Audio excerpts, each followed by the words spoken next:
Depuis bien longtemps, je voulais faire une vidéo sur l'événement en astrologie. Qu'est-ce que l'événement et qu'est-ce que l'événement sur Terre aussi? Qu'est-ce que l'événement dans nos vies? Et donc installez-vous bien, c'est une vidéo qui est assez complexe quand même. Voilà. Il y a un secret concernant l'événement. La première chose qui est importante, c'est quand j'ai quelqu'un qui me consulte et qui me dit « Que va-t-il m'arriver ?» En général, je réponds « Qu'allez-vous faire ?» Donc ce qui est quelque chose, j'allais dire, bon, pas très gentil, mais très déstabilisant aussi. Nous tenons notre vie dans nos mains, mais pas comme nous le pensons. C'est-à-dire que, bien évidemment, des choses nous arrivent de l'extérieur, mais la règle cosmique, hein, comme le dit Dan Rudyard, donc je lis, la règle cosmique veut qu'une situation intérieure dont on n'a pas conscience se produise à l'extérieur, à l'instar du destin. C'est-à-dire que lors d'une consultation d'astrologie, lors d'un processus d'illumination spirituelle, lors d'une psychothérapie que vous faites, lors d'un travail sur soi, en fait on prend conscience d'un certain nombre de choses. C'est-à-dire qu'on prend conscience dans notre paysage intérieur de choses qui nous ont blessés, de choses qui nous ont charmés, d'envie, de désir, de choses qu'on rejette.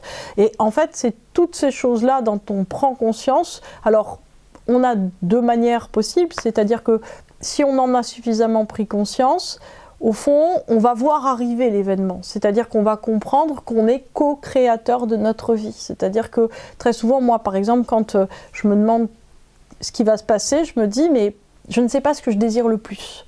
C'est-à-dire qu'en fait, qu'est-ce qui va se produire? C'est ça la co-création, c'est ce que vous désirez le plus, c'est-à-dire ce avec quoi vous êtes le plus profondément en accord.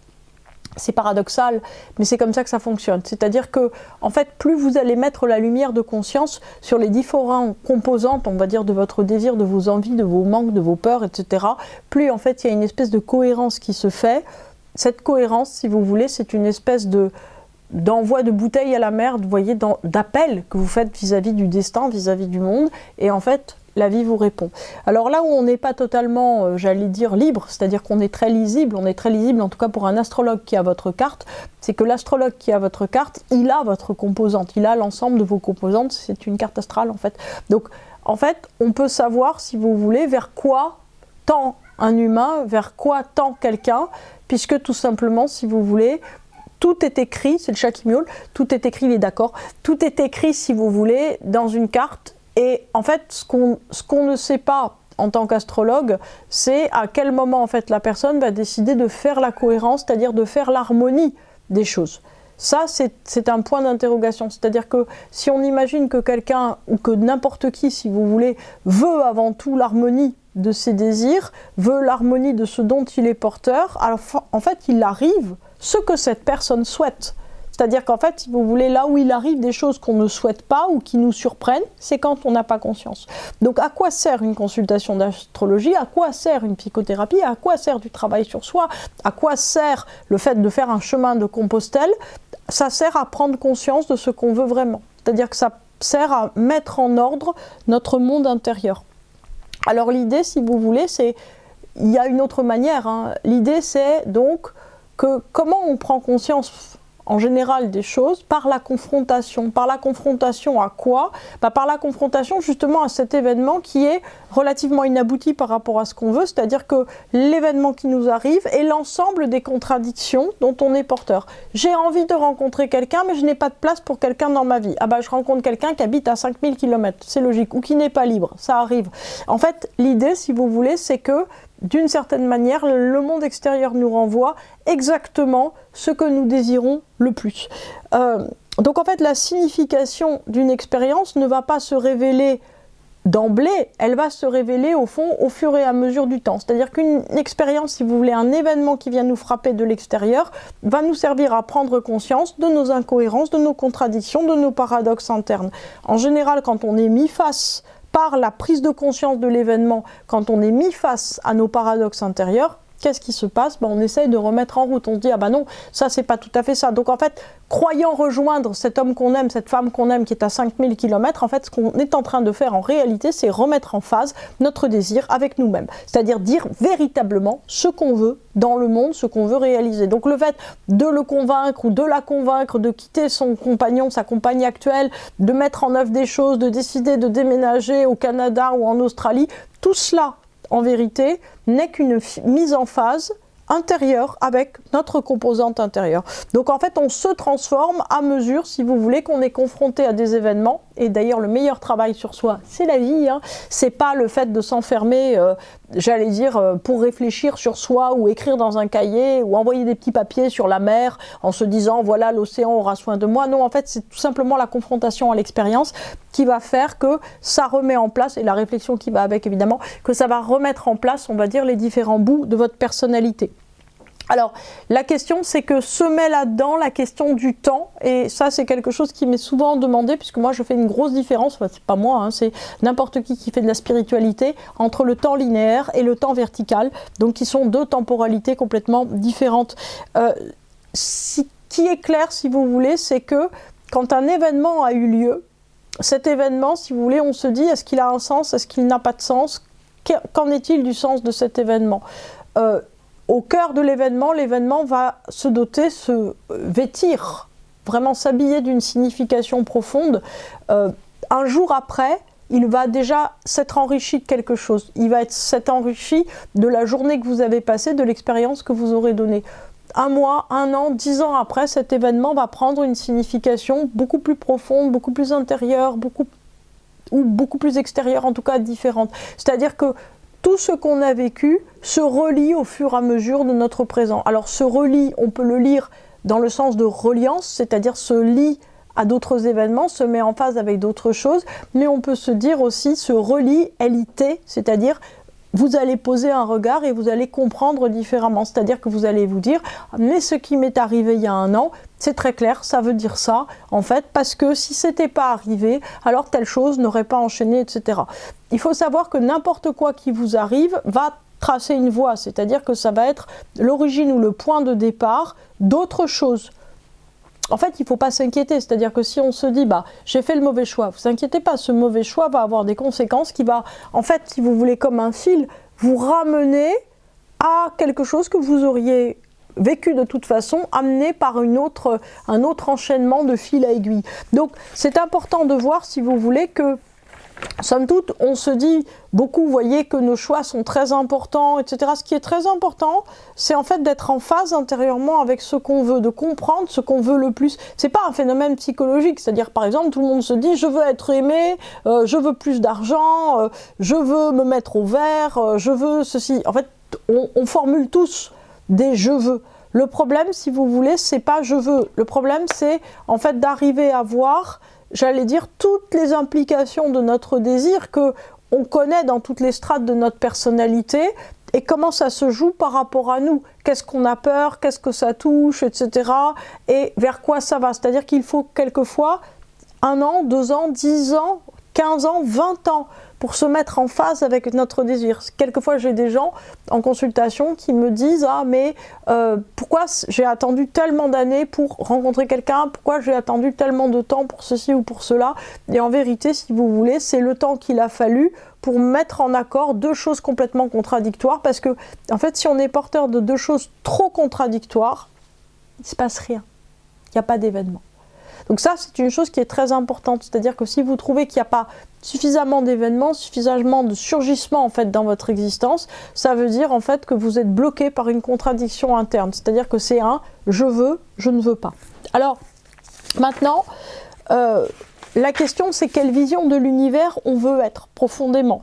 C'est-à-dire que pour les traditions initiatiques, pour les traditions védantiques notamment, l'univers devient conscient grâce à notre expression. C'est-à-dire que nous sommes des créateurs de l'univers, nous sommes des petits bouts de Dieu. Qu'est-ce que ça veut dire? Ça veut dire que Dieu vit à travers nous. C'est-à-dire que les expériences que vous vivez, c'est Dieu lui-même en fait qui s'amuse dans le monde, qui s'amuse à essayer de voir ce qu'il peut expérimenter, ce qu'il veut faire. Donc en fait, plus votre vie elle est passionnante, plus en fait vous allez donner une nouvelle version de l'univers qui va enrichir le kaléidoscope divin. Je vais y arriver. Donc l'idée, si vous voulez, c'est que plus vous avez envie de vivre, plus vous avez envie de créer des choses, plus vous avez envie en fait de vous mettre en accord, parce que en fait quand on est porteur de paradoxe, on ne vit pas grand-chose, alors que quand en fait on a envie de se déployer tout le temps, on est dans une espèce de phénomène de co-création pour le coup. Cette co-création en fait fait quoi? Ça fait concrètement que tout ce qu'on vit, ça vient soit renforcer quelque chose, ça veut dire donner une lignée, donner une conséquence, donner une logique, ou au contraire l'affaiblir beaucoup. C'est-à-dire que si on est porteur de paradoxe, en fait, on affaiblit des branches. Il faut penser à un petit arbre. Soit c'est un arbre, si vous voulez, qui donne des fruits, et chaque branche peut devenir un fruit qui va lui-même donner des graines, qui va lui-même donner un arbre, et ainsi de suite. Soit, en fait, c'est un petit rameau mort. C'est-à-dire que tout ce que vous n'investissez pas dans votre vie meurt. C'est immédiat. C'est-à-dire que, en fait, vous avez un ami, vous valorisez plus cette amitié parce qu'elle vous met en paradoxe, parce que la personne n'a pas été agréable, etc.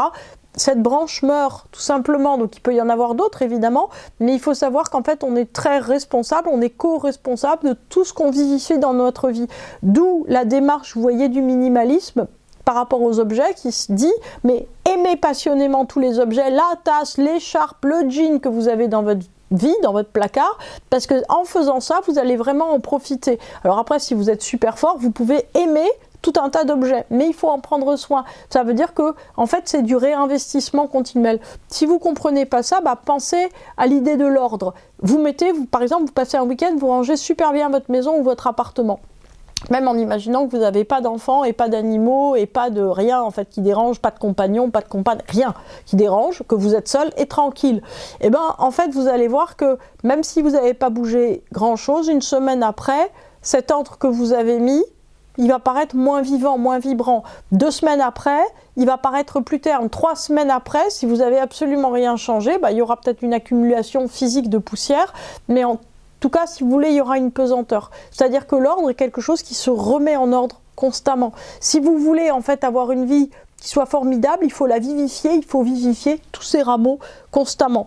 Le fait, si vous voulez, que d'une certaine façon, le sens qui se met en place, si vous voulez, dans votre vie, c'est vraiment votre réponse, on va dire, à tout ce que vous avez en main. C'est-à-dire que si vous voulez que votre vie, elle se déploie de plus en plus, et prendre conscience, toujours je suis sur mon sujet numéro 1 des choses, vous devez d'une certaine manière vivifier tout ce que vous avez. C'est-à-dire que si vous ne savez vraiment pas comment faire pour être mieux en ordre à l'intérieur, commencez, j'allais dire, par trier, par ranger, mais surtout par aimer tous les objets, toutes les relations, tous les gens que vous avez dans votre vie, de vous dire, là j'ai ma voisine, quel projet je pourrais faire avec elle, là j'ai mon collègue, il est gentil, si on allait prendre un café. En fait, investissez vraiment tout ce que vous vivez et vous allez voir que la vie, elle va vous sembler de fait beaucoup moins ennuyeuse.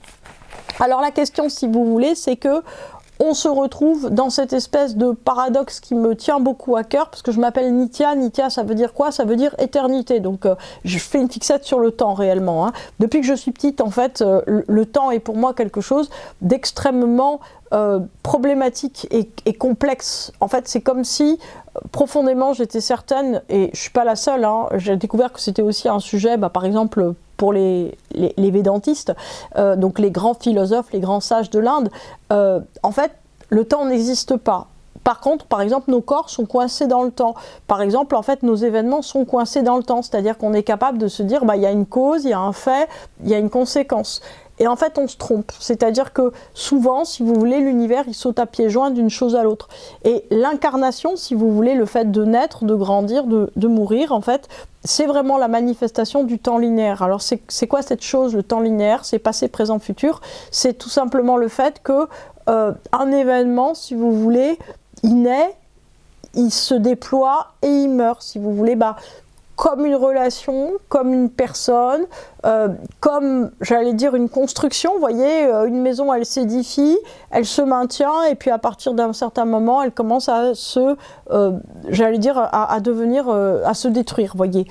Et l'idée, si vous voulez, c'est que là où on fait une grosse erreur, c'est qu'on regarde ce temps de l'incarnation et on loupe, en fait, la dimension cyclique qu'a bien la nature. C'est-à-dire que l'arbre, il peut mourir, mais il aura donner naissance à beaucoup de choses. Ce qui se passe, si vous voulez, c'est que nous, on a en fait tous observé qu'il y avait d'abord le passé, après le présent et après le futur. C'est 3 temps. Et qu'à chaque moment, si vous voulez, où on se pose, le passé est avant, le futur est après. Ça marche pas avec la co-création. Ça marche pas avec l'événement. C'est-à-dire que l'événement, en fait, il s'en fout du passé, présent, futur. Son point, c'est est-ce que vous êtes en accord? Est-ce que vous êtes suffisamment en accord pour envoyer une balle dans l'univers et que l'univers vous renvoie un événement qui sera cohérent, ou au contraire, l'événement, si c'est un événement dont vous pouvez rien faire, ça veut dire que vous êtes tellement en difficulté intérieurement que l'univers se dit « Ok, je vais lui faire prendre conscience de ses contradictions, en lui envoyant un événement qui est porteur d'une contradiction. Parce qu'il y a des événements dont on ne peut rien faire tel quel, sinon décortiquer les choses. Donc, plus vous vous mettez dans le temps linéaire, passé, présent, futur, moins vous voyez clair. Pourquoi ?